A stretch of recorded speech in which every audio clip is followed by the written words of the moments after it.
Frères et sœurs, Jésus est mort pour nous rendre libres. Rappelez-vous de ces paroles de Jésus en Jean chapitre 8, verset 32, où Jésus a dit, vous connaîtrez la vérité et la vérité fera de vous des hommes libres. Jésus est cette vérité, mes bien-aimés. Et le triomphe de Jésus à la croix est une vérité absolue. Jésus veut que nous soyons libres, mes bien-aimés dans le Seigneur. C'est pourquoi Jésus s'était donné en rançon pour nous à la croix. En rançon veut dire qu'on l'a tué pour que nous soyons libres. La Bible déclare en Colossiens chapitre 2 verset 14 à 15.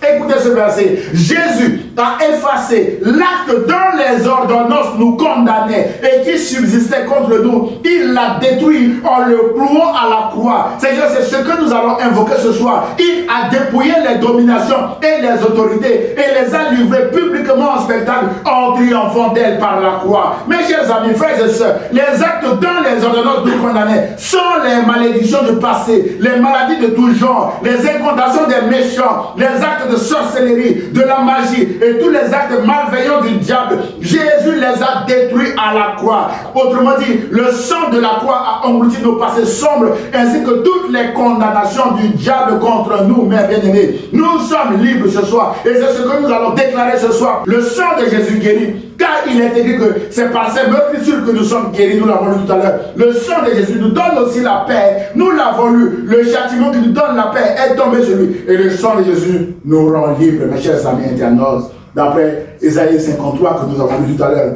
Frères et sœurs, nous sommes désormais libres de toute condamnation parce que Jésus a dépouillé les dominations et les autorités. C'est-à-dire que Jésus leur a enlevé leur puissance contre les enfants de Dieu. Enlever leur puissance veut dire qu'ils ne peuvent plus faire du mal à quelqu'un qui a accepté Jésus-Christ comme son Seigneur et Sauveur. Aucune puissance, aucune domination, aucune autorité sur les enfants de Dieu. Nous sommes libres. C'est pourquoi ce soir, nous refusons, nous voulons rentrer chez nous libres ce soir. Nous avons chanté libres de nos chaînes. Nous voulons être libres ce soir, mes bien-aimés dans le Seigneur. L'ennemi vient pour voler, tuer, détruire. Mais ce soir, nous allons invoquer le sang de Jésus pour que Jésus brise toutes les chaînes de l'ennemi. Que nous rentrons chez nous libres, mes bien-aimés. Ainsi, nous marchons dans la victoire de Jésus-Christ. C'est pourquoi la Bible déclare en Romains chapitre 8, verset 1 que il n'y a maintenant donc aucune condamnation pour ceux qui sont en Jésus-Christ. Pourquoi nous serions condamnés par les puissances des ténèbres, par la maladie? Nous refusons au nom de Jésus